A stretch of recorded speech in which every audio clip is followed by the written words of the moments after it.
Hello, welcome to this learning platform, and I'm back with a new topic, active and passive voice. Topic is not new and not the rules, but we have to revise, we have to reframe, we have to revisit the rules and the practices. Okay, so before moving further, let me explain a bit about active and passive voice. Generally language में ऐसा होता है कि when we were in the junior classes तो हमें पढ़ाया जाता था कि एक्टिव पैसिव वॉइस में हम सब्जेक्ट को ऑब्जेक्ट कर देते हैं, ऑब्जेक्ट का सब्जेक्ट कर देते हैं। ठीक है, तो in this video we are going to learn कि हम एक्टिव से पैसिव करते समय किन किन मेजर चेंजेस को हम लोग करते हैं और एक्चुअल में पैसिव क्या हो जाता है। एक्टिव में जब हम कोई बात कह रहे होते हैं और पैसिव में जब हम कोई बात को कहते हैं तो उसमें क्या डिफरेंस आ जाता है। So difference might be of verb, difference might be of subject, different might be of object. कि when something is done by the subject and when something is done to the subject. Like I am teaching you or you are being taught by me. There's a difference. तो यही difference हमें समझना है कि देखो अभी हिंदी में अगर मैं इसको बोलूं कि मैं तुम्हें पढ़ा रहा हूं या तुम मेरे द्वारा पढ़ाए जा रहे हो। एक्टिव क्या है? एक्टिव सेंटेंस है कि आई एम टीचिंग यू, मैं तुम्हें पढ़ा रहा हूं, ये एक्टिव वॉइस है। और पैसिव क्या होगा कि तुम मेरे द्वारा पढ़ाए जा रहे हो। यानी एक में तो मैं परफॉर्म कर रहा हूं कि मैं तुम्हें पढ़ा रहा हूं, दूसरे में मैं परफॉर्म नहीं कर रहा हूं। आप एक्शन रिसीविंग जो है वो मेन है कि आपको पढ़ाया जा रहा है। ठीक है, तो यही छोटी सी जो चीज है, यही समझ में अगर हमारे आ जाए तो हमें रूल्स, आगे के जो रूल्स होंगे वो हमारे लिए समझने बहुत आसान हो जाएंगे। ठीक है, सो लेट्स मूव ऑन कि इस वीडियो में कैसे हम इसको बहुत शॉर्ट में समझ सकते हैं। ठीक है, बेसिक कॉन्सेप्ट अगर क्लियर है तो आगे की चीजें बड़ी इजी हो जाती है, नहीं तो थोड़ा सा दिक्कत रहता है कि हम लोग रट के अगर इसको करोगे तो ये definitely it's not our language. Indians हम जितने भी हैं इसको सीखते हैं, हमारी कोई मदर टंग तो ये है नहीं, इसलिए हम इसको सीखते समय जब ज्यादा रूल्स रूल्स करते हैं तो उससे थोड़ा टिपिकल जरूर हो जाता है। ठीक है, तो अभी हम समझते हैं कि है क्या ये वॉइस, जो वर्ड है ये है क्या वॉइस। तो वॉइस है, देखो voice is the form of a verb. ठीक है, एक वर्ब की एक फॉर्म है जिसमें हम ये क्या करती है, takes to indicate whether the subject of the verb performs or receive the action। मतलब कि जो वर्ब है, ये क्या कहना चाह रहा है, ये कहना चाह रहा है कि जो वर्ब है टेक्स टू इंडिकेट, इंडिकेट का मतलब होता है दर्शाना। क्या दर्शा रही है वर्ब जो है, कि सब्जेक्ट ऑफ द वर्ब, जो वर्ब वो सेंटेंस में यूज हो रही है उसको जो सब्जेक्ट है, उस वर्ब का मतलब क्या होता है, क्रिया।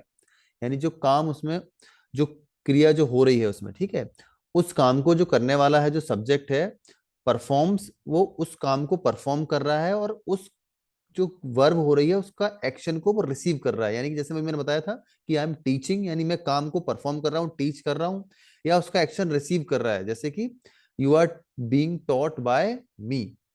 समझ में आया? तो क्या है वॉइस, कि इंडिकेट करता है whether the subject of the verb performs और रिसीव द एक्शन। ठीक है, किसी भी सेंटेंस में वर्ब का जो डूअर होता है वो एक्शन को कर रहा है तो वो है एक्टिव, और एक्शन का रिसीव रिसीव हो रहा है उसको, यानी कि एक्शन हो रहा है उसका जो रिसीव कर रहा है, तो वो हो जाएगा आपका पैसिव वॉइस। ठीक है, there are two types of voice, active voice and passive voice. तो वॉइस क्या डिसाइड करता है, वॉइस डिसाइड करता है कि जो सब्जेक्ट है इज डूइंग समथिंग और इज समथिंग इज डन। मेरा कहने का मतलब है, एक में मैं पढ़ा रहा हूं, मैंने बोला मैं पढ़ा रहा हूं, और एक में मेरे द्वारा, तुम मेरे द्वारा पढ़ाए जा रहे हो। ठीक है, तुम एक्शन रिसीव कर रहे हो। ठीक है, तो यही हम इसमें समझते हैं वॉइस में, कि सब्जेक्ट जो है वो कुछ कर रहा है या कुछ सब्जेक्ट के लिए कुछ किया जा रहा है, रिसीव कर रहा है एक्शन को, या वो खुद परफॉर्म कर रहा है उसको। तो उसी जिसमें परफॉर्म करता है, यानी कि जैसे आई एम टीचिंग यू, तो ये एक्टिव है, और वर्ब पैसिव हो जाएगी कब, जब एक्शन को वो रिसीव कर रही होगी। अब डिफरेंस ये है मेनली, एक चीज बिल्कुल माइंड में आप सेट कर लीजिए कि पैसिव वॉइस में हमेशा वर्ब की थर्ड फॉर्म यूज होती है। वर्ब की थर्ड फॉर्म, तभी वो पैसिव हो जाती है। ठीक है, तो वर्ब की फॉर्म कौन सी यूज होगी, हमेशा थर्ड फॉर्म यूज होगी। अगर एक्टिव वॉइस, अगर एग्जाम्स में कोई क्वेश्चन आता है और आपको कुछ भी समझ में नहीं आ रहा, तो वर्ब के बारे में टेंशन करना ही नहीं है।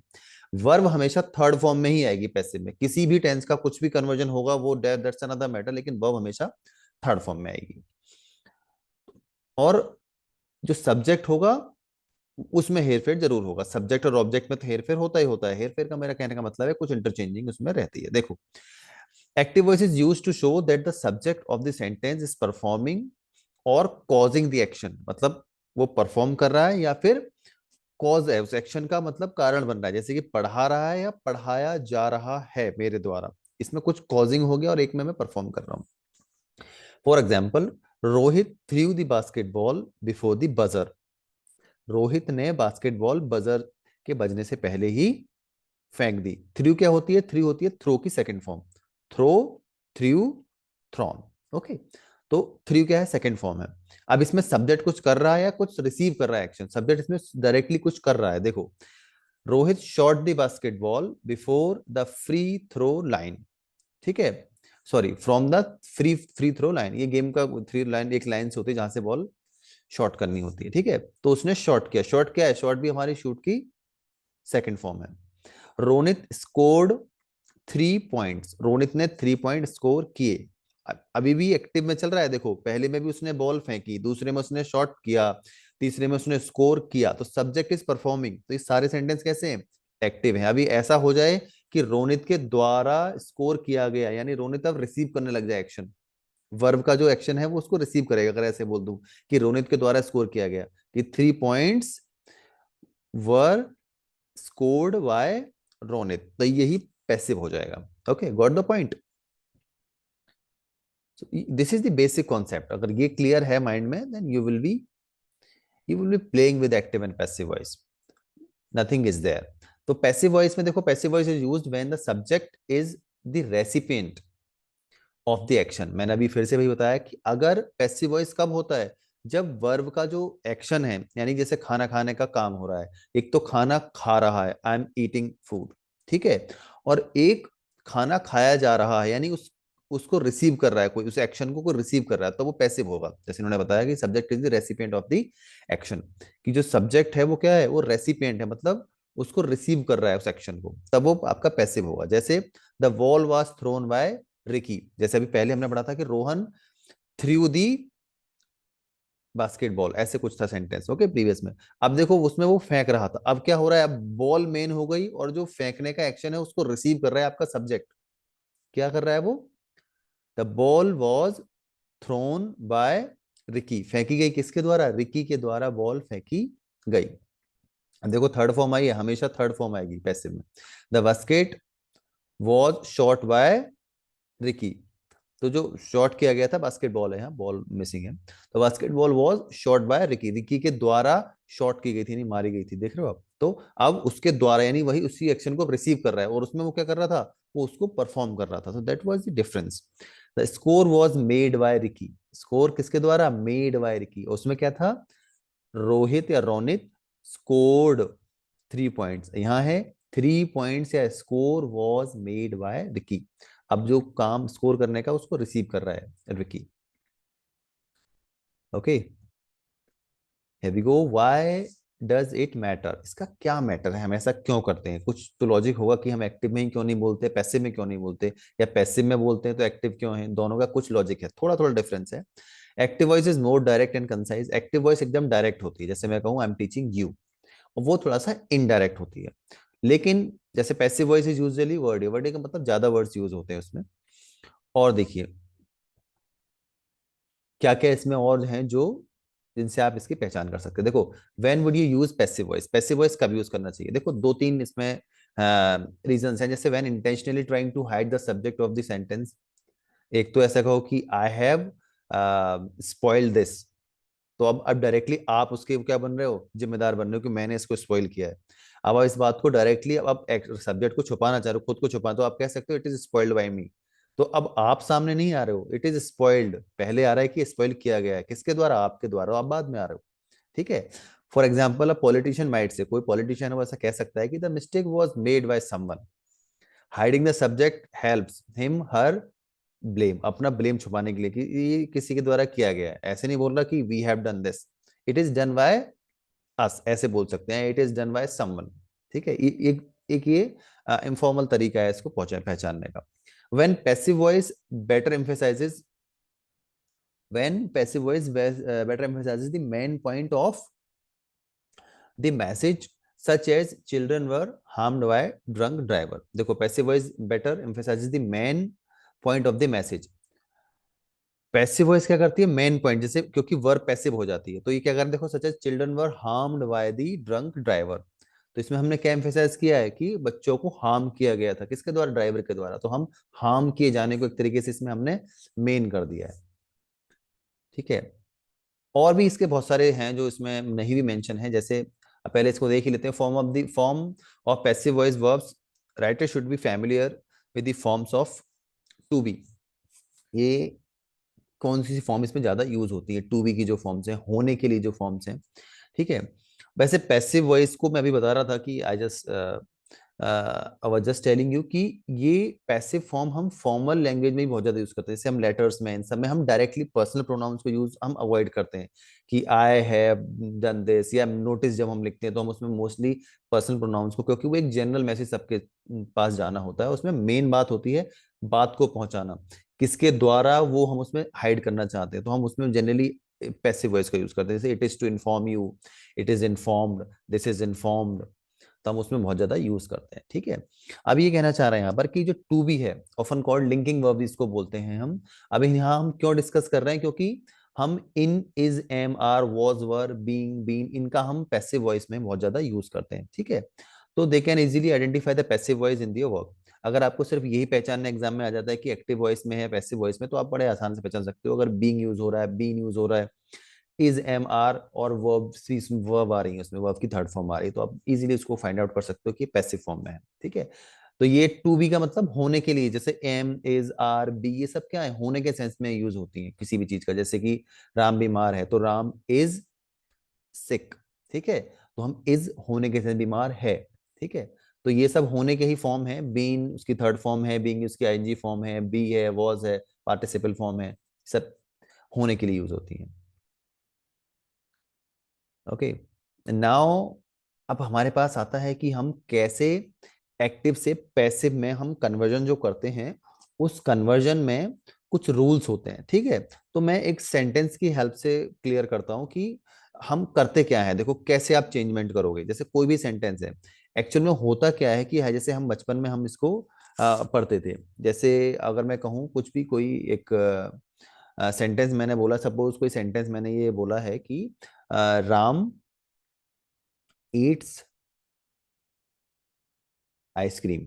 ओके, अब जब इसका आप पैसिव बनाओगे, अब हमने ईट्स बोल दिया यहाँ पर। ठीक है, तो अब सबसे पहला काम हम इसमें क्या क्या काम करते हैं, तो राम हो गया इधर आपका सब्जेक्ट, हो गया ईट्स हो गई आपकी वर्ब, और आइसक्रीम हो गया आपका ऑब्जेक्ट। ठीक है, हम सबसे पहला काम क्या करते हैं, हम सबसे पहले हम जो सब्जेक्ट है और ऑब्जेक्ट है उसको इंटरचेंज कर देते हैं। जैसे कि हम इसको क्या कर देंगे, हम इसको ऐसे कर देंगे, तो राम किधर आ गया आपका, राम अब इधर आ चुका है। ठीक है, जैसे अभी क्या था आपका, राम ईट्स मैंगोज, या फिर आइसक्रीम, कुछ भी हो सकता है, राम ईट्स आइसक्रीम। ठीक है, अब आइसक्रीम आपकी किधर आ जाएगी, ठीक है, हम इसको घुमा देंगे। ठीक है, तो आइस, जैसे ये था राम, तो राम तो आ जाएगा आपका इधर।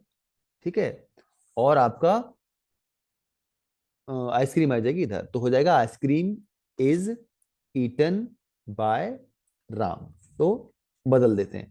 अब ये पहचानने के लिए कि किस टेंस में हम कैसे बदलाव करेंगे, ठीक है, उसके लिए चार्ट हमने बनाया। देखो पहला जो आप देख पा रहे हैं ये, ठीक है, जैसे टीच, टीचेस। अब आपको आइडेंटिफाई कैसे करना है, कहीं भी वर्ब की फर्स्ट फॉर्म आपको दिखती है, जैसे टीच की जगह कुछ भी हो सकता है, जैसे ईट्स बोला था मैंने अभी, Ram Yeats, Ram Yeats ice cream था। ठीक है, तो टीच हुआ, टीचेस हुआ, है ना, या अगर इंटेरोगेटिव होगा तो डू या डज होगा उसमें, जिसको प्रेजेंट डेफिनेट भी बोलते हैं। ठीक है, उसको सीधा सीधा कन्वर्ट हम किसमें करेंगे, इज, एम, आर, और वर्ब की थर्ड फॉर्म आप देखोगे यहां से लेके यहां तक जितने भी रूल्स मैंने बताए हैं, सब में वर्ब की थर्ड फॉर्म ही आएगी।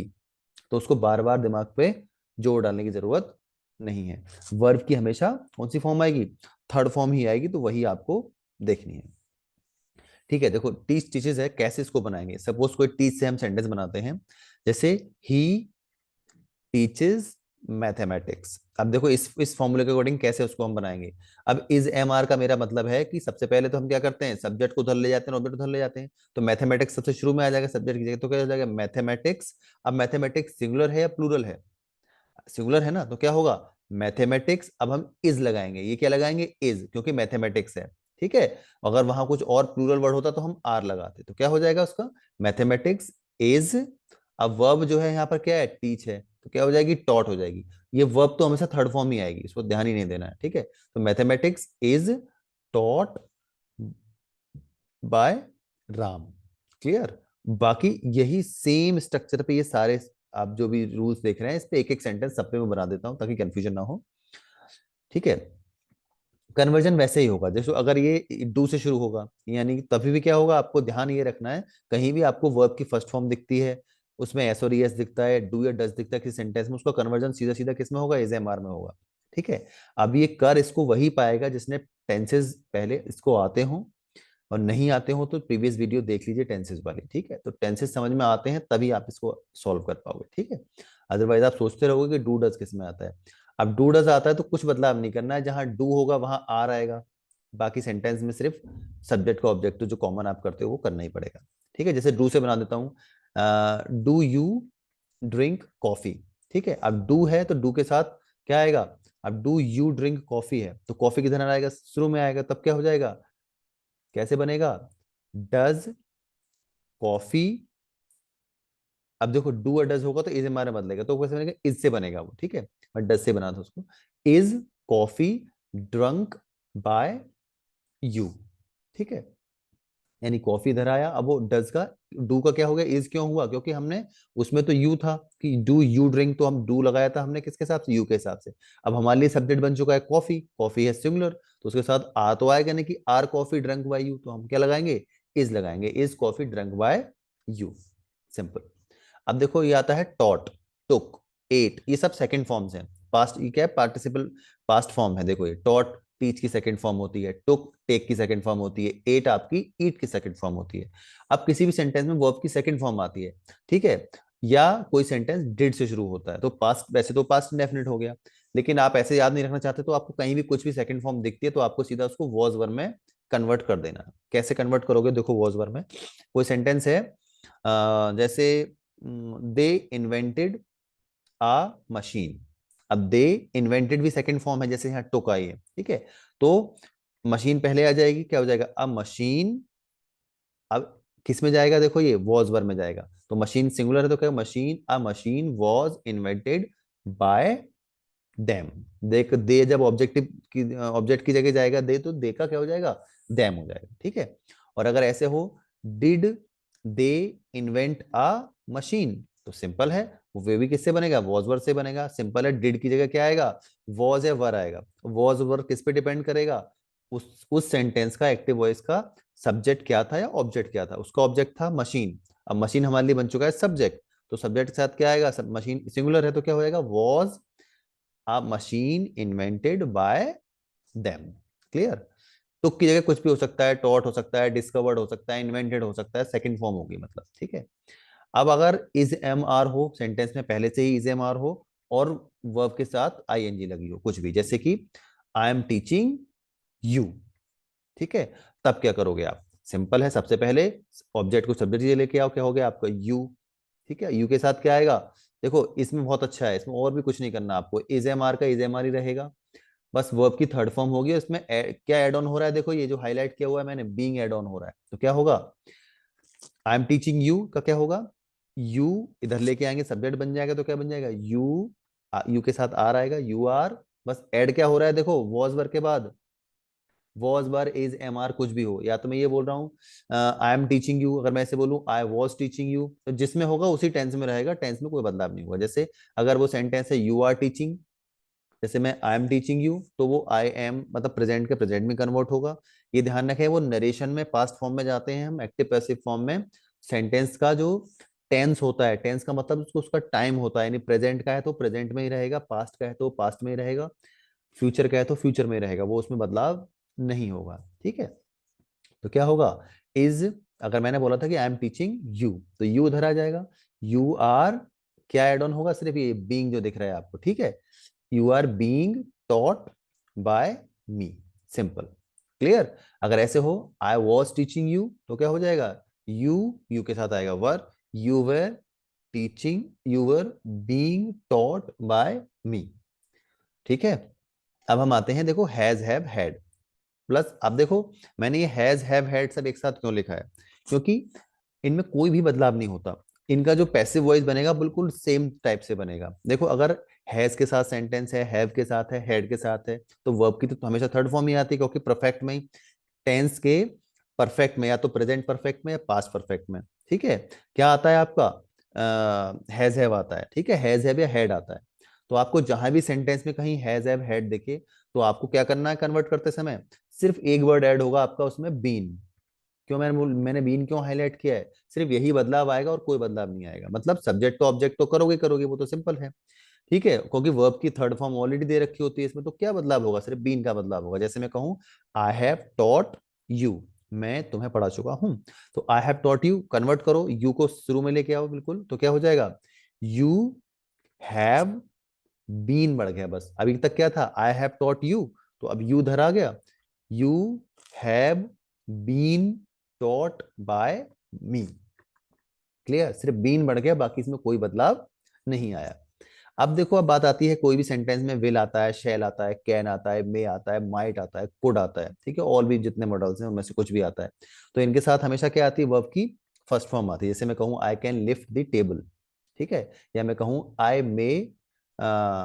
मे ब्रेक दिस स्टिक, कुछ भी हो, लेकिन सब में मे आए, कैन आए, या फिर I will touch the panel, ठीक है, तो कुछ भी आ रहा है इन सब में, क्या है, देखो वर्ब की फर्स्ट फॉर्म आ रही है। इनमें कुछ ऐड ऑन नहीं होता है, इसमें सिर्फ क्या ऐड ऑन होता है आपका, इन सब के साथ सिर्फ बी बढ़ जाता है। देखो मैंने ये हाईलाइट किया हुआ है, बी कैसे बढ़ता है, एक सेंटेंस बता देता हूं मैं। जैसे I can touch the panel, तो पैनल सबसे पहले तो इधर आप लेके आओगे, जो बेसिक रूल है किसे पैसे बनाने का, तो पैनल कैन, जैसे मैंने बोला था I can touch the panel, तो पैनल उधर आ गया, तो पैनल कैन, सिर्फ क्या बढ़ा है, देखो ये बी बढ़ गया बस, पैनल कैन बी टच्ड, क्या होगा, टच, टच की थर्ड फॉर्म तो आएगी ही आएगी, मैंने बिल्कुल बिगनिंग में बता दिया था, हमेशा थर्ड फॉर्म आएगी। Panel can be touched bye me, so this is the structure for all models. अगर विल के साथ है, जैसे I will touch the panel, तभी वही रहेगा, पैनल इधर आ जाएगा, पैनल विल बी, सिर्फ बी एड ऑन होगा, panel will be touched bye me. So this is all. और अगर ऐसे है, जैसे एप्लीकेबल ऑपरेटिव सेंटेंस में भी, एप्लीकेबल ऑपरेटिव का मतलब इसमें कोई आशीर्वाद देता हो किसी को, कोई किसी को कर्ज करता हो, जैसे है मे गॉड ब्लेस यू, तो क्या हो जाएगा ये, अब यू देखो, ये जो यू है ये हमारा कहाँ आ गया, बिल्कुल बिगनिंग में आ गया, तो हो जाएगा ये मे यू बी, सिर्फ बी एड ऑन हो रहा है, may you be blessed by God, okay. तो इसमें कोई बदलाव नहीं होगा, सिर्फ बी एड ऑन हो रहा है। बहुत सिंपल है, मैं जिस जिस रूल के सेंटेंस बताता जा रहा हूँ उस पर आप साथ साथ और सेंटेंस बनाते आप जाओ साथ साथ, या उसको प्रैक्टिस करते जाओ। हालांकि लास्ट में प्रैक्टिस सेशन भी मैं इसमें करवाऊंगा, ठीक है। ऑल इंपेरेटिव सेंटेंसेस, अब जितने भी इंपेरेटिव सेंटेंसेस हैं, imperative sentences you might have known about the fact कि जितने भी इंपेरेटिव सेंटेंस होते हैं वर्ब से शुरू होते हैं मोस्टली, ठीक है। तो वर्ब में उन सेंटेंसेस में क्या होता है, मोस्टली इंपेरेटिव में कोई ऑर्डर होता है, कोई एडवाइस होती है, कोई रिक्वेस्ट होती है, यही होता है सबकी, please give me your pen, है ना, go there, sit down, don't come here, ये सब इंपेरेटिव सेंटेंसेस होते हैं, ठीक है। तो इन सब में क्या करना है, ये तो बहुत ईजी है। अब आपको ये देखना है कि सेंटेंस में कोई रिक्वेस्ट की गई है, अगर कहीं प्लीज लगा है तो वो रिक्वेस्ट में आएगा। सेंटेंस में विदाउट प्लीज कुछ बोला गया है, ऑर्डर जैसा कि go there, give me a glass of water, तो ये सब आपको पता लग रहा है कि ऑर्डर है। उसमें कोई एडवाइस की गई है, जैसे please take your medicine on time, तो आप क्या करोगे उसमें, फिर आपको समझ में आ जाएगी एडवाइस है। उसमें कुछ भी नहीं करना है आपको, सीधा सीधा दो तरीके हैं उसको करने के, या तो आप बनाओगे इसको सिंपल, जो पहला तरीका है यू आर रिक्वेस्टेड से, जैसे अगर एडवाइस उसमें कोई रिक्वेस्ट की गई है तो आप कैसे बनाओगे, यू आर रिक्वेस्टेड, पता कैसे लगेगा कि उसमें रिक्वेस्ट की गई है, अगर उसमें प्लीज लगा है तो आप उसको रिक्वेस्ट के तरीके से ट्रीट करोगे, उसमें प्लीज नहीं है तो आप ऑर्डर के तरीके से। और दूसरा, सेंटेंस का नेचर पढ़ के भी, सेंटेंस पढ़ के भी हमें समझ में आता है कि उसका नेचर क्या है। जैसे अगर ये कहा गया है क्लोज द डोर, तो सिंपल समझ में आ रहा है कि ना तो प्लीज है ना कुछ रिक्वेस्ट है, इसमें सीधा सीधा ऑर्डर है, ठीक है, क्लोज द डोर। और प्लीज लगा हुआ है तो वो क्या है, रिक्वेस्ट है। जैसे मैंने कोई सेंटेंस है, प्लीज डू इट, तो you are requested to do it. अब डू की डन मत करना यहाँ पर, क्यों नहीं करना है डन, क्योंकि ऑलरेडी रिक्वेस्टेड हम ऑलरेडी थर्ड फॉर्म कर चुके हैं, ठीक है। तो you are requested to do it, यानी requested to, advise to, order to. और एक्टिव पैसिव का जो सेंटेंस आपको दिया गया है पूरा ही कॉपी करके पेस्ट कर देना है, अपना दिमाग नहीं लगाना है उसमें ज्यादा, ठीक है। जैसे सेंटेंस है ना, प्लीज डू इट, कुछ नहीं करना, you are requested to do it, please मत साथ में लिख देना कि you are requested to please do it, ऐसे नहीं करना है, प्लीज हटा देना है, ठीक है। और अगर ऑर्डर वगैरह होगा तो उसमें कुछ होगा ही नहीं, क्लियर। और क्या हो सकता है देखो इसको, दूसरा तरीका हम लेट से बनाते हैं, जैसे प्लीज डू इट। तो अभी हम क्या करेंगे इसको, लेट और object of the active voice, जो ए भी लिखा है इसका मतलब है एक्टिव वॉइस, तो ऑब्जेक्ट क्या है इसमें, इट है। ठीक है, तो अब क्या करोगे आप, लेट इट हम ले आएंगे ऑब्जेक्ट की जगह, और उसके बाद हम लगाएंगे उसमें बी, यानी लेट प्लीज, हम प्लीज डू इट का क्या बनेगा, let it be done. Do की थर्ड फॉर्म देखो अब आई है, क्योंकि यहाँ रिक्वेस्टेड ऑर्डर कुछ नहीं आया है। सो जिसमें से जो तरीका आपको इजी लगे उससे आप बना सकते हो। जैसे कोई सेंटेंस है, प्लीज हेल्प द पुअर, तो आप किसको दो तरीके से बना सकते हो, you are requested to help the poor, you are advise to help the poor, या फिर हम इसको बना सकते हैं let the poor be helped by you. ठीक है, ये दूसरा तरीका है। So these all these all parameters are based on the practical transformation of active voice to passive voice।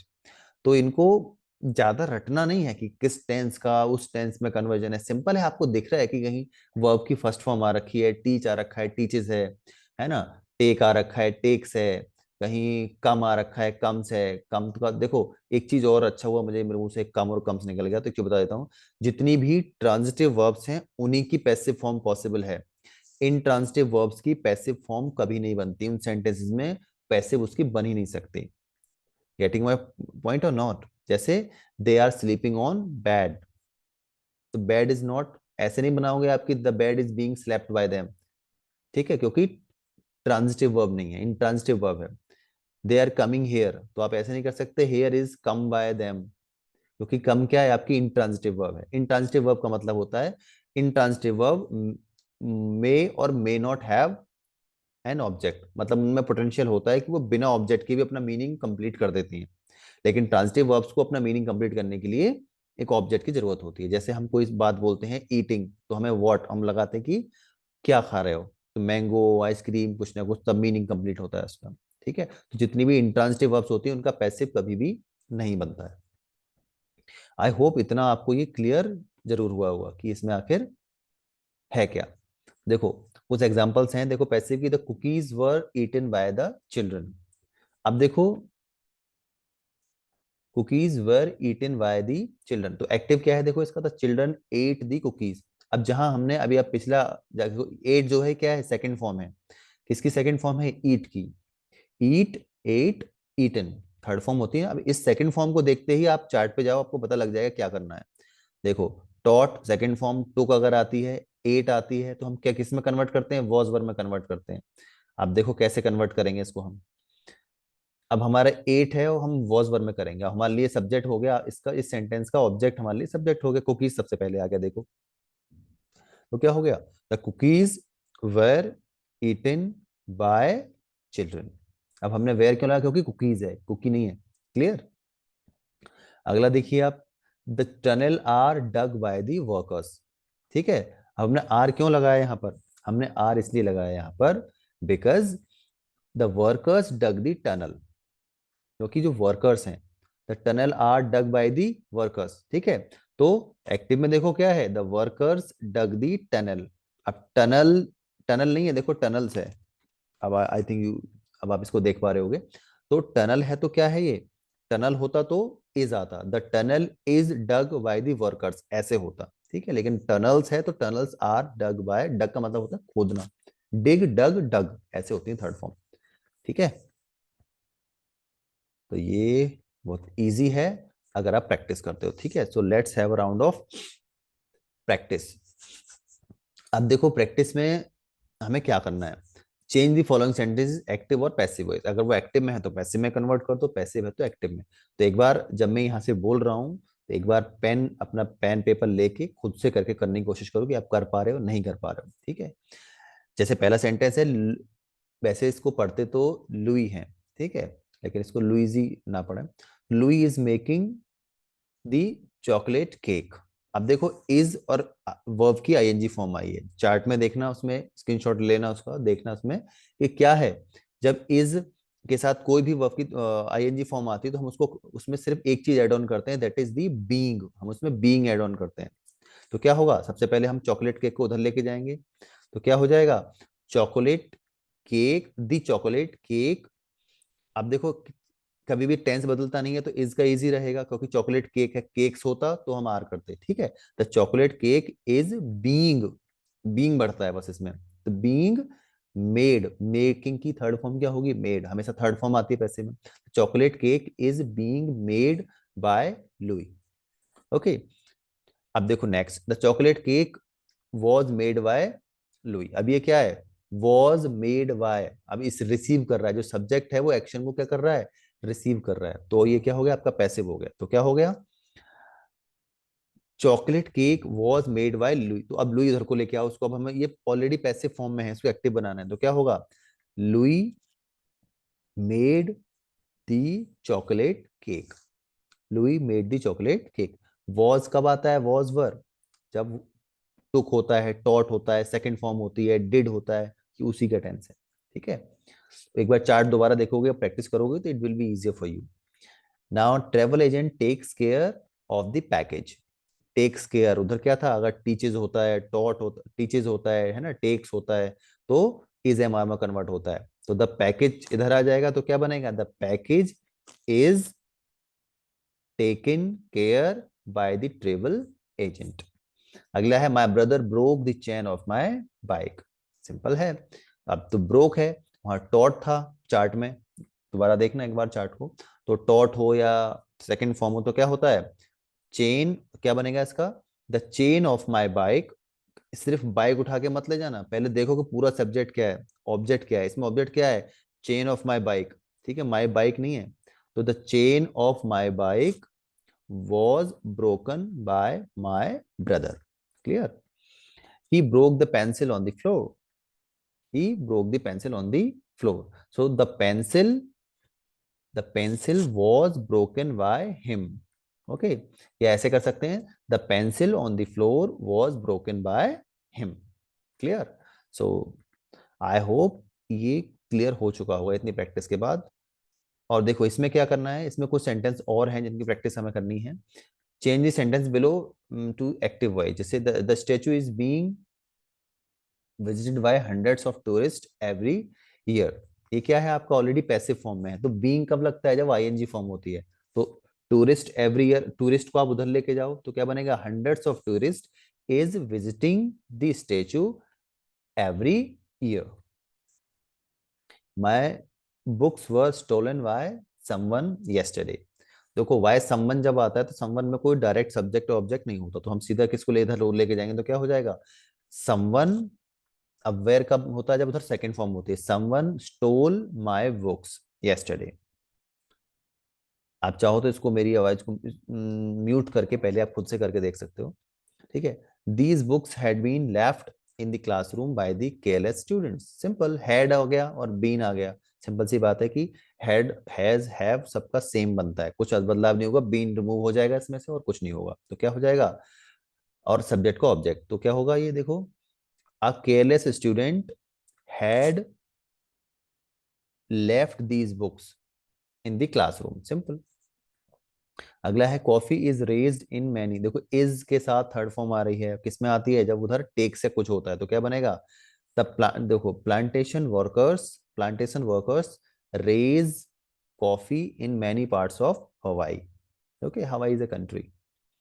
The house had been broken into by someone while the owners were on vacation. ठीक है, तो कैसे बनेगा, तो had है और been है, भी सिंपल है, तो समवन ब्रोक, समवन हैड, क्योंकि हैड है तो हैड में, हैज हैव हैड में वो तो आएगा ही आएगा, बस बीन ऐड रिमूव हो जाएगा, और नहीं है तो ऐड हो जाएगा, ठीक है।